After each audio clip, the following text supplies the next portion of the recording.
अगस्त माह का संपूर्ण करंट अफेयर्स हम लोग एक ही वीडियो में देखने वाले हैं। जीआरआई ये मुंबई की 16 वर्षीय पैरा तैराक हैं। इंग्लिश चैनल को पार करने वाली विश्व की सबसे कम उम्र की और सबसे तेज पैरा तैराक बनी हैं।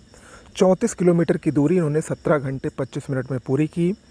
इंग्लिश चैनल फ्रांस और इंग्लैंड के बीच अटलांटिक महासागर में स्थित है। आगे बढ़ते हैं। साधना सक्सेना नायर लेफ्टिनेंट जनरल हैं। ये सेना की चिकित्सा सेवा की पहली महिला महानिदेशक नियुक्त हुई हैं, साधना सक्सेना नायर। प्रीति सूदन उत्तर प्रदेश संघ लोक सेवा आयोग यानी यूपीएससी की नई अध्यक्ष नियुक्त हुई हैं। इन्होंने डॉक्टर मनोज सोनी का स्थान लिया है। यूपीएससी की अध्यक्ष नियुक्त होने वाली ये दूसरी महिला अध्यक्ष हैं। पहली आर्यम बाथ्यू थीं, जो कि 1992 से 1996 तक यूपीएससी की अध्यक्ष रहीं। आपको बता दें, यूपीएससी एक संवैधानिक पद होता है जिसके अध्यक्ष का कार्यकाल 6 वर्ष या 65 वर्ष की आयु जो भी पहले होता है। नई दिल्ली में हाल ही में यूनेस्को विश्व धरोहर समिति का समापन हुआ, जिसमें विश्व भर में 24 नए विश्व विरासत स्थल विश्व विरासत सूची में शामिल किए गए। भारत का भी एक स्थल इसमें जोड़ा गया जिसका नाम है मोईदाम। मोईदाम ये एक मैदान है, असम के चराईदेव जिले में स्थित है। तो ये याद रखिएगा, पूछा जा सकता है कि मोईदाम मैदान जो अभी हाल ही में विरासत सूची में शामिल किया गया किस जिले में या किस राज्य में स्थित है। और वर्तमान में 1223 विरासत स्थल यूनेस्को की विरासत सूची में शामिल हैं। सबसे ज़्यादा विरासत स्थल इटली के शामिल हैं 60, दूसरे नंबर पर चीन के 59 स्थल हैं। भारत के कुल 43 स्थल अब तक शामिल हो चुके हैं। प्रधानमंत्री मोदी द्वारा इस दौरान यूनेस्को विश्व विरासत केंद्र को $1 मिलियन की सहायता भी दी गई। विश्व के 2024 के सबसे महान स्थल टाइम पत्रिका द्वारा विश्व के 2024 के सबसे महान स्थलों की एक सूची जारी की गई। उसमें 3 भारतीय स्थलों को भी शामिल किया गया है। पहला स्थल है मुंबई का समाधान संग्रहालय, जिसको मूज़ो कहा जाता है। हैदराबाद का मौनम चॉकलेट और हिमाचल प्रदेश का नार, ये 2024 के 3 भारतीय महान स्थल जो कि शामिल हैं उसके नाम हैं। भारत 2025 T20 एशिया कप की मेज़बानी करेगा। 2027 में जो कि एशिया कप का आयोजन होना है वो बांग्लादेश में होगा। मध्य प्रदेश की राजधानी भोपाल चर्चा में रही क्योंकि यहाँ पर राष्ट्रीय हिंदी विज्ञान सम्मेलन 2024 का आयोजन किया गया। ये चौथा संस्करण था। इसका विषय था अमृतकाल में राष्ट्रीय वैज्ञानिक चेतना का उन्नयन। झारखंड सरकार ने हाल ही में मुख्यमंत्री मैया सम्मान योजना की शुरुआत की। ये योजना महिलाओं से जुड़ी है। महिलाओं को आर्थिक रूप से सशक्त बनाने के लिए उनको 1000 रुपये प्रति माह इस योजना के अंतर्गत दिया जाएगा। शुभांशु शुक्ला इसरो द्वारा अंतर्राष्ट्रीय अंतरिक्ष स्टेशन के लिए आगामी भारत अमेरिका संयुक्त मिशन के लिए मुख्य गगनयात्री के रूप में चुने गए हैं शुभांशु शुक्ला। इनके अलावा एक और बैकअप गगनयात्री प्रशांत बालकृष्णन नायर को चुना गया है। भारत हाल ही में विश्व में दूसरा सबसे बड़ा एल्यूमीनियम उत्पादक देश बना है। पहले नंबर पर चीन है और अब भारत दूसरा सबसे बड़ा एल्यूमीनियम उत्पादक देश बना है।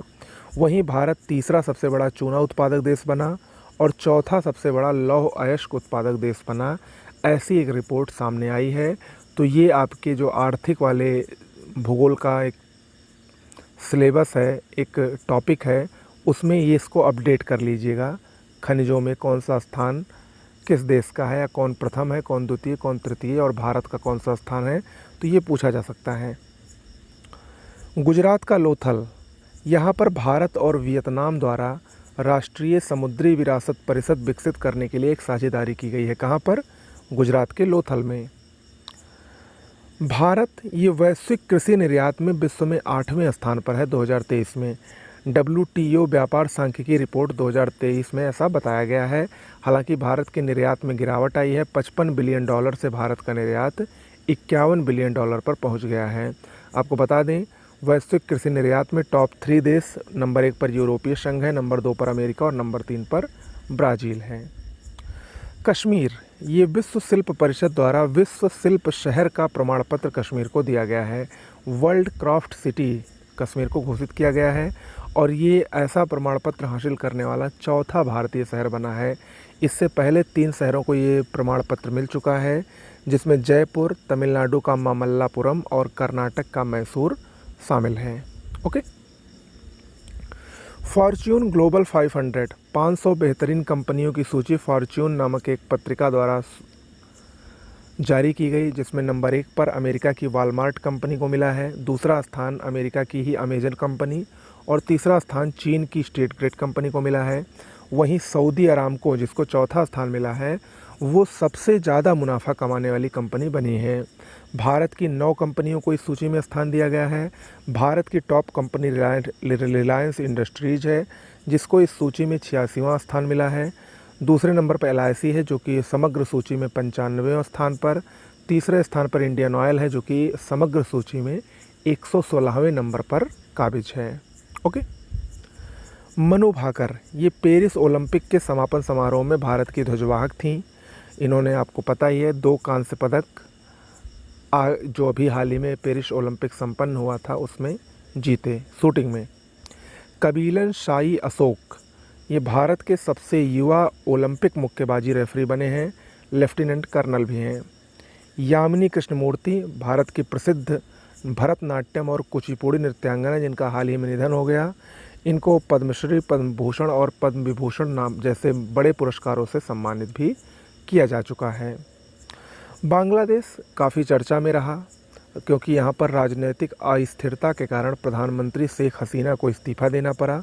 छात्रों द्वारा आरक्षण को लेकर जो विरोध हुआ था, उसको आगे वो काफ़ी बड़े हिंसक आंदोलन में तब्दील हो गया, जिसके कारण प्रधानमंत्री शेख हसीना को इस्तीफ़ा देकर अपना देश छोड़कर भागना भी पड़ा। 2009 से वो बांग्लादेश के प्रधानमंत्री थीं। और अंतरिम सरकार के जो प्रमुख नियुक्त हुए हैं वो हैं मोहम्मद यूनुस, जो कि नोबेल पुरस्कार विजेता भी हैं। India @100 and visioning tomorrow's economic powerhouse, ये पुस्तक का नाम याद रखिएगा, KV सुब्रमण्यम की पुस्तक है। पूर्व मुख्य आर्थिक सलाहकार हैं ये। हाल ही में वाणिज्य मंत्री पीयूष गोयल द्वारा इस पुस्तक का विमोचन किया गया। विश्व जैव ईंधन दिवस, बायोफ्यूल डे, 10 अगस्त को मनाया जाता है। 2015 से इसको मनाए जाने की प्रक्रिया प्रारंभ की गई थी। इस वर्ष की थीम क्या रखी गई? टिकाऊ जैव ईंधन, हरित भविष्य को बढ़ावा देना, अपशिष्ट कम करना। आपको बता दें, जैव ईंधन क्या है? ये जैविक पदार्थों से नवीकरणीय ऊर्जा स्रोत हैं, जैसे एथेनॉल, बायोडीजल, बायोगैस आदि।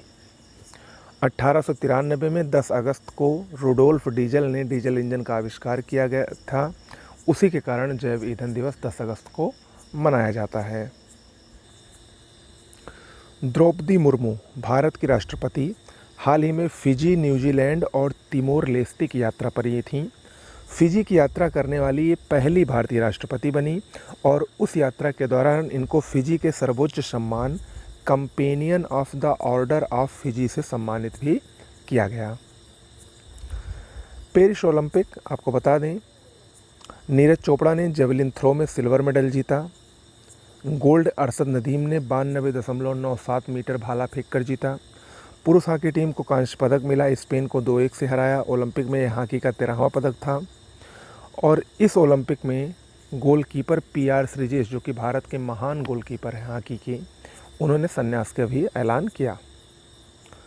इसरो, भारतीय अंतरिक्ष अनुसंधान संगठन, 15 अगस्त को 55वें स्थापना दिवस पर EOS-08 उपग्रह का इसने प्रक्षेपण किया। EOS-08 ये रिमोट सेंसिंग माइक्रो सैटेलाइट है। 1 वर्ष का इसका जीवन काल है। SSLV-D3 द्वारा इसका प्रक्षेपण किया गया। समुद्र की सतह की हवा का विश्लेषण, मिट्टी की नमी का आकलन और बाढ़ का पता लगाने में ये सक्षम है। विकास लखेड़ा, असम राइफल्स के नए महानिदेशक नियुक्त हुए हैं। 15 अगस्त को भारत का 78वां स्वतंत्रता दिवस मनाया गया। इसकी थीम थी विकसित भारत @2047 यानी 2047। प्रधानमंत्री मोदी का प्रधानमंत्री के रूप में लगातार 11वीं बार लाल किले से संबोधन हुआ। राहुल नवीन, ये ED प्रवर्तन निदेशालय के नए निदेशक नियुक्त हुए हैं। आपको बता दें, ED 1956 में स्थापित, इसका हेडक्वार्टर नई दिल्ली में है। केंद्रीय वित्त मंत्रालय के राजस्व विभाग के नियंत्रण में आने वाली ये संस्था है। प्रवर्तन निदेशालय, इन्फोर्समेंट डिपार्टमेंट, ED, काफ़ी चर्चा में रहता है। गौरव, ये क्या है? DRDO द्वारा निर्मित लंबी दूरी का एक ग्लाइड बम है, स्मार्ट बम है। 1000 किलोग्राम सुखोई 30 MKI लड़ाकू विमान से इसका सफल परीक्षण हाल ही में किया गया। NIRF 2024 ranking, national institutional ranking framework, इसकी रैंकिंग केंद्रीय शिक्षा मंत्रालय द्वारा जारी की गई। कुल 9वां संस्करण था इसका। पहली बार इसमें इनोवेशन श्रेणी को भी जोड़ा गया। इस रैंकिंग में, समग्र रैंकिंग में जो शीर्ष स्थान था वो था IIT मद्रास नंबर 1 पर, नंबर 2 पर IISc बेंगलुरु। शीर्ष विश्वविद्यालय में IISc बेंगलुरु टॉप पर रहा, वहीं शीर्ष कॉलेज में दिल्ली का हिंदू कॉलेज टॉप पर रहा। मध्य प्रदेश सरकार ने छात्राओं को सैनिटरी नैपकिन खरीदने के लिए नकद राशि प्रदान करने की घोषणा की है और ऐसा करने वाला मध्य प्रदेश भारत का पहला राज्य बना है। अभ्यास मित्र शक्ति, भारत और श्रीलंका के बीच में होने वाला अभ्यास है। इसका 10वां संस्करण श्रीलंका के मदुरुओया में हाल ही में संपन्न हुआ। मॉर्ने मॉर्कल दक्षिण अफ्रीका के पूर्व तेज गेंदबाज थे, चर्चा में है क्योंकि भारतीय पुरुष क्रिकेट टीम के एक गेंदबाजी कोच नियुक्त किए गए। भारत में 3 नए रामसर स्थल घोषित किए गए हैं। आर्द्रभूमि क्षेत्र जो होते हैं, इसमें 2 तमिलनाडु के हैं और एक मध्य प्रदेश के हैं। नंजरायण पक्षी अभ्यारण्य और कामुवेली पक्षी अभ्यारण्य दोनों तमिलनाडु के और तवा जलाशय मध्य प्रदेश का, इन तीनों को नया रामसर स्थल घोषित किया गया है। इन 3 नए रामसर स्थल घोषित होने के बाद भारत में अब वर्तमान में 85 रामसर स्थल हो गए हैं, याद रखिएगा। अंतर्राष्ट्रीय युवा दिवस 12 अगस्त को मनाया जाता है, 2010 से इसको मनाया जाता है। आपको बता दें, अंतर्राष्ट्रीय युवा दिवस 12 अगस्त को, जबकि राष्ट्रीय युवा दिवस 12 जनवरी को मनाया जाता है, जो कि स्वामी विवेकानंद जी की जयंती भी होती है। इस वर्ष की अंतर्राष्ट्रीय युवा दिवस की थीम क्या थी? क्लिक से प्रगति तक, सतत विकास के लिए युवा डिजिटल मार्ग। ओलंपिक के बारे में देख लेते हैं। 33वां ग्रीष्मकालीन ओलंपिक 26 जुलाई से 11 अगस्त के बीच में फ्रांस की राजधानी पेरिस में संपन्न हुआ। इसका शुभंकर था ओलंपिक फ्रीज। कुल 32 खेल इसमें खेले गए। ब्रेकिंग खेल को पहली बार इसमें शामिल किया गया। पदक तालिका में शीर्ष स्थान अमेरिका का था, जिसने कुल 126 पदक जीते। दूसरा स्थान चीन का, जिसने 91 पदक, और तीसरा स्थान जापान का था, जिसने 45 पदक जीते। भारत के प्रदर्शन की बात करें तो भारत ने कुल 6 पदक जीते, 1 सिल्वर और 5 कांस्य पदक, और भारत का 71वां स्थान था पदक तालिका में। भारत की तरफ से एकमात्र जो सिल्वर पदक जीता वो जेवलिन थ्रो में नीरज चोपड़ा ने जीता, जिसने पिछले ओलंपिक में गोल्ड जीता था। मनु भाकर और सरबजोत सिंह ने कांस्य पदक जीता शूटिंग में। स्वप्निल कुसाले ने भी शूटिंग में कांस्य जीता। पुरुष हॉकी टीम और अमन सेहरावत कुश्ती में इन्होंने कांस्य जीता। आपको बता दें, अमन सेहरावत ओलंपिक पदक जीतने वाले सबसे कम उम्र के भारतीय बने। 21 साल 24 दिनों में इन्होंने ओलंपिक में पदक जीता है। ओके।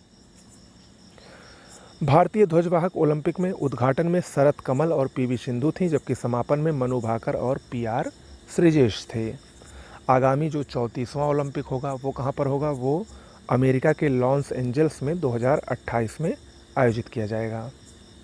द्रौपदी मुर्मू भारतीय राष्ट्रपति, आपको मैंने अभी थोड़ी देर पहले बताया, ये तिमोर लेस्ते, फिजी आदि देशों की यात्रा पर थीं। तो तिमोर लेस्ते की यात्रा के दौरान इनको वहाँ के सर्वोच्च पुरस्कार grand collar of order of Timor Leste से सम्मानित किया गया। तिमोर लेस्ते एक दक्षिण पूर्व एशियाई देश है जिसकी राजधानी दिल्ली है। इसके राष्ट्रपति जोस रामोस होर्टा हैं। उड़ीसा, यहाँ पर भारत का पहला राइस ATM लॉन्च किया गया है। राइस ATM कहाँ पर लॉन्च हुआ है भारत का पहला? उड़ीसा राज्य ने किया है।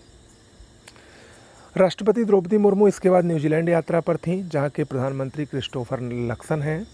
वहाँ पर ये वेलिंगटन स्थित पुकेहू राष्ट्रीय युद्ध स्मारक गईं। कहाँ पर? पुकेहू राष्ट्रीय युद्ध स्मारक कहाँ पर स्थित है? न्यूजीलैंड में। माओरी जनजाति के पाहिरी उत्सव में ये शामिल हुई। माओरी जो कि न्यूजीलैंड की जनजाति मानी है, उनके एक उत्सव जिसका नाम है पाहिरी, उसमें शामिल हुई। और इसी दौरान भारत और न्यूजीलैंड के बीच में एक घोषणा भी की गई कि भारत जल्द ही ऑकलैंड में एक वाणिज्यिक दूतावास खोलेगा। ओके। नागालैंड, नागालैंड आपदा प्रबंधन बीमा योजना शुरू करने वाला भारत का पहला राज्य बना। State bank of India general insurance के साथ मिलकर इस बीमा को नागालैंड शुरू करेगा। PR श्रीजेश पूर्व भारतीय गोलकीपर, अभी हाल ही में ओलंपिक में इन्होंने संन्यास लिया भारतीय हॉकी टीम से। अब ये भारतीय जूनियर पुरुष हॉकी टीम के मुख्य कोच नियुक्त किए गए हैं। 70वां राष्ट्रीय फिल्म पुरस्कार 2024। आपको बता दें, राष्ट्रीय फिल्म पुरस्कार 1954 से प्रारंभ किए गए हैं। केंद्रीय सूचना और प्रसारण मंत्रालय द्वारा इसका आयोजन किया जाता है। 2022 में प्रदर्शित फिल्मों के लिए इस वर्ष का जो राष्ट्रीय फिल्म पुरस्कार वो प्रदान किया गया। सर्वश्रेष्ठ फीचर फिल्म का पुरस्कार मलयालम फिल्म आट्टम को दिया गया, जिसके डायरेक्टर आनंद एकारसी थे। सर्वश्रेष्ठ लोकप्रिय फिल्म मनोरंजन की दृष्टि से कन्नड़ फिल्म कांतारा को दिया गया, जिसके डायरेक्टर ऋषभ शेट्टी थे। सर्वश्रेष्ठ हिंदी फिल्म का पुरस्कार गुलमोहर को दिया गया, जिसके डायरेक्टर राहुल वी चितेला हैं। सर्वश्रेष्ठ गैर फीचर फिल्म आईना को मिला हिंदी और उर्दू में, जिसके डायरेक्टर सिद्धांत सरीन हैं। सर्वश्रेष्ठ अभिनेता का पुरस्कार कांतारा के लिए ऋषभ शेट्टी को दिया गया। सर्वश्रेष्ठ अभिनेत्री का पुरस्कार नित्या मेनन, जो कि तमिल फिल्म थिरुचित्राम्बलम, और मानसी पारेख, गुजराती फिल्म कच्छ एक्सप्रेस, इन दोनों को संयुक्त रूप से सर्वश्रेष्ठ अभिनेत्री का पुरस्कार दिया गया।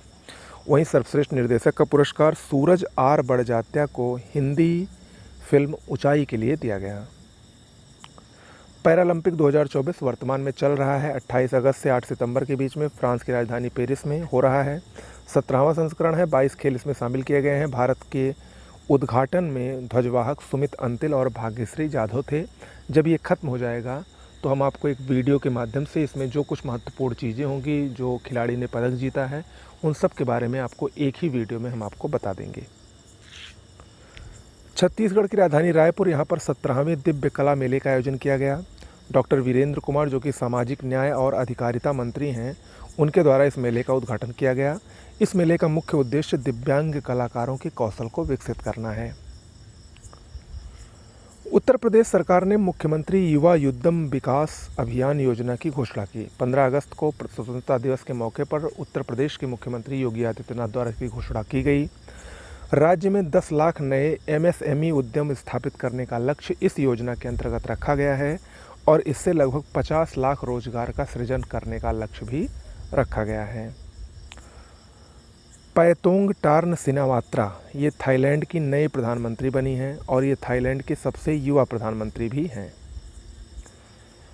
23 अगस्त को राष्ट्रीय अंतरिक्ष दिवस के रूप में मनाया गया। आपको बता दें, पहला भारत का राष्ट्रीय अंतरिक्ष दिवस था 2023 में ही इसकी घोषणा हुई थी, जब 23 अगस्त 2023 को भारत का चंद्रयान 3 मिशन सफलतापूर्वक चंद्रमा पर उतरा था और भारत चौथा देश विश्व में बन गया था जिन्होंने चंद्रमा पर सफलतापूर्वक लैंडिंग की।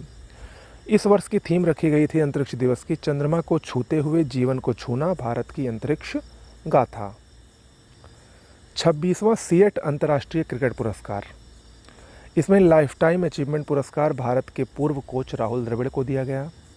वर्ष के अंतर्राष्ट्रीय क्रिकेटरों में पुरुष में रोहित शर्मा को दिया गया पुरस्कार।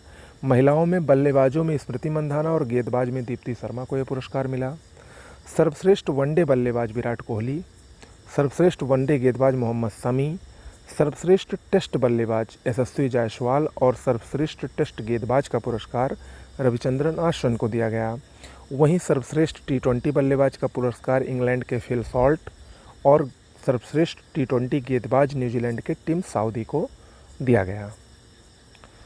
क्रोएशिया, इसने 1 जनवरी 2025 से 2 महीने की अनिवार्य सैन्य सेवा लागू की है। ऐसा जो रूस यूक्रेन का बीच में युद्ध चल रहा है उसको देखते हुए किया गया है। शशिकांत दास RBI के गवर्नर हैं।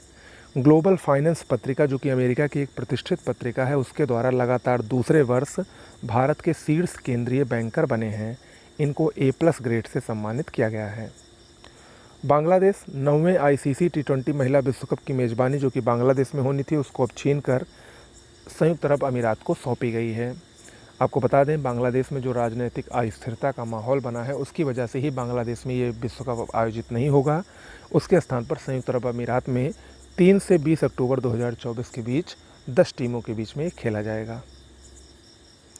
UPS यूनिफाइड पेंशन स्कीम, एकीकृत पेंशन योजना, हाल ही में केंद्र सरकार द्वारा इस पेंशन योजना को मंजूरी दी गई 24 अगस्त 2024 को, और ये योजना NPS की जगह लेगी, जो कि नेशनल पेंशन स्कीम थी, उसकी जगह अब UPS को चलाया जाएगा। 1 अप्रैल 2025 से ये लागू होगी। कम से कम 10 वर्ष तक केंद्र कर्मचारी के रूप में कार्य करने वाले ही इस पेंशन के लिए पात्र होंगे। वहीं अगर किसी कर्मचारी ने 25 वर्ष की सेवा की है तो उसको पिछले 12 माह के लास्ट जो रिटायरमेंट का ईयर है उसके 12 माह के बेसिक पे का 50% सिक्योरिटी के साथ पेंशन दी जाएगी। न्यूनतम 10,000 रुपये की सुनिश्चित पेंशन का प्रावधान इसमें किया गया है। ओके। प्रधानमंत्री मोदी की विदेश यात्रा 21 से 23 अगस्त 2024 के बीच प्रधानमंत्री मोदी 2 देशों की विदेश यात्रा पर रहे। पहला पोलैंड। 45 वर्ष बाद किसी भारतीय प्रधानमंत्री की पोलैंड की यात्रा थी। इससे पहले 1979 में तत्कालीन प्रधानमंत्री मोरारजी देसाई ने पोलैंड की यात्रा की थी। पोलैंड के वर्तमान प्रधानमंत्री डोनाल्ड टस्क हैं और राष्ट्रपति आंद्रेज सेबेस्टियन डूडा हैं। भारत और पोलैंड राजनीतिक संबंध के इस वर्ष 70 वर्ष पूरे हुए हैं, जिसका जश्न ये दोनों लोग मना रहे थे। प्रधानमंत्री मोदी इस दौरान 3 स्मारकों पर गए। इनका नाम याद रखिएगा: गुड महाराजा स्क्वायर, मोंटे कैसिनो मेमोरियल और कोल्हापुर परिवार स्मारक। इन 3 स्मारकों का प्रधानमंत्री ने दौरा भी किया। दूसरी यात्रा पर वो पड़ोसी देश यूक्रेन पहुँचे और ये किसी भी भारतीय पीएम के इतिहास में पहली यात्रा थी। कोई भी पीएम आज के पहले यूक्रेन नहीं गया था। पहली बार प्रधानमंत्री मोदी यूक्रेन पहुँचे। 1992 में राजनयिक संबंध स्थापित हुए थे यूक्रेन से। तब से लेकर अब तक पहली बार कोई प्रधानमंत्री यूक्रेन गए हैं। एक विशेष ट्रेन जिसका नाम था रेल फोर्स 1, वहाँ से वो यूक्रेन पहुँचे पोलैंड से सीधे। 4 समझौतों पर हस्ताक्षर हुए। वहीं प्रधानमंत्री मोदी ने यूक्रेन के राष्ट्रपति व्लादिमीर जेलेंस्की को 4 भीष्म क्यूब उपहार में दिए। भीष्म क्यूब क्या है? सहयोग, हित व मैत्री के लिए भारत स्वास्थ्य पहल है। ये भीष्म क्यूब जो होता है ये भारत का विश्व का पहला पोर्टेबल अस्पताल था, जिसको आरोग्य मैत्री क्यूब के नाम से जाना जाता है। ये एक 12 इंच का क्यूब होता है जिसमें चिकित्सा उपकरण होते हैं जो कि आकस्मिक सेवाओं के लिए काम में आते हैं। इसके अलावा प्रधानमंत्री मोदी ने कीव में स्थित ओएसिस ऑफ पीस पार्क में स्थापित महात्मा गांधी की प्रतिमा का भी दौरा किया। यूक्रेन के राष्ट्रपति व्लादिमीर जेलेंस्की हैं। तन्वी पत्री ये उड़ीसा की बैडमिंटन खिलाड़ी हैं। एशियाई अंडर 15 जूनियर बैडमिंटन चैंपियनशिप में इन्होंने जीता, जो कि चीन के चेंगडू में आयोजित हुआ था और ये चैंपियनशिप जीतने वाली ये तीसरी भारतीय महिला खिलाड़ी बनी। इससे पहले 2 भारतीय महिला खिलाड़ियों ने इस चैंपियनशिप को जीता है। 2017 में सामियाया इमाद फारूकी ने और 2019 में तस्नीम मीर ने। रूमी 1 ये क्या है? विश्व का पहला मोबाइल हाइब्रिड रॉकेट है। भारत द्वारा 24 अगस्त को इसका सफल प्रक्षेपण किया गया। जोन इंडिया चेन्नई और मार्टिन ग्रुप द्वारा संयुक्त रूप से इसका विकास किया गया है। सपनों की उड़ान ये एक ई पत्रिका है। एनसीईआरटी और शिक्षा मंत्रालय ने मिलकर इसको 23 अगस्त को लॉन्च किया। नाम याद रखिएगा, सपनों की उड़ान। 29 अगस्त को राष्ट्रीय खेल दिवस के रूप में मनाया जाता है। 2012 से इसको प्रारंभ किया गया था मनाने के लिए। मेजर ध्यानचंद के जन्मदिवस के रूप में राष्ट्रीय खेल दिवस मनाया जाता है। मेजर ध्यानचंद जो कि भारत में हॉकी के जादूगर थे। हॉकी में 3 गोल्ड मेडल ओलंपिक में इनको भारत को दिलाने में इनकी काफ़ी महत्वपूर्ण भूमिका रही थी। जय शाह भारतीय क्रिकेट कंट्रोल बोर्ड के वर्तमान सचिव, ये चर्चा में है क्योंकि अब ये आईसीसी के नए अध्यक्ष बन गए हैं। ग्रेग बार्कले के स्थान पर 30 नवंबर से ये अपना कार्यभार संभालेंगे। 5वें भारतीय अध्यक्ष हैं जो कि आईसीसी के अध्यक्ष बने हैं और सबसे कम उम्र के अध्यक्ष हैं। मात्र 35 वर्ष की उम्र में ये आईसीसी के अध्यक्ष बने हैं।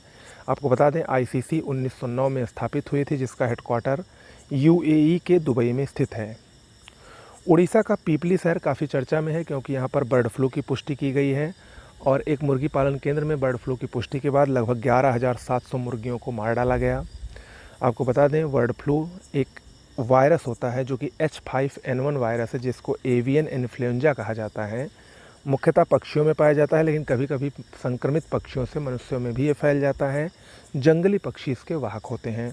भारत में बर्ड फ्लू का पहला मामला 2006 में महाराष्ट्र में आया था। CS शेट्टी, चल्ला श्रीनिवासलू शेट्टी, ये स्टेट बैंक ऑफ इंडिया के नए अध्यक्ष बने हैं। 27वें अध्यक्ष हैं। दिनेश खारा का ये स्थान लेंगे। ओके।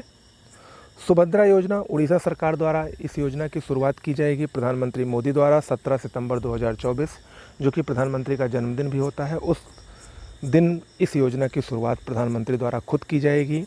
21 से 60 वर्ष आयु की लगभग 1 करोड़ महिलाओं को प्रतिवर्ष 10,000 रुपये इस योजना के अंतर्गत दिए जाएंगे। ये 10,000 रुपये 2 किस्तों में दिए जाएंगे। पहली किस्त राखी पूर्णिमा और दूसरी किस्त अंतर्राष्ट्रीय महिला दिवस यानी 8 मार्च को दी जाएगी। सतीश कुमार को रेलवे बोर्ड का नया अध्यक्ष व सीईओ बनाया गया है और ये पहले दलित हैं जो कि रेलवे बोर्ड के अध्यक्ष बने हैं। ये जया वर्मा सिन्हा का स्थान लेंगे। महाराष्ट्र ये कर्मचारियों के लिए ये एकीकृत पेंशन योजना को अपनाने वाला भारत का पहला राज्य बना। कौन? महाराष्ट्र। ओके, तो ये आपके अगस्त का पूरा कंप्लीट करंट अफेयर्स है। कैसा लगा वीडियो ज़रूर बताइएगा। नमस्कार।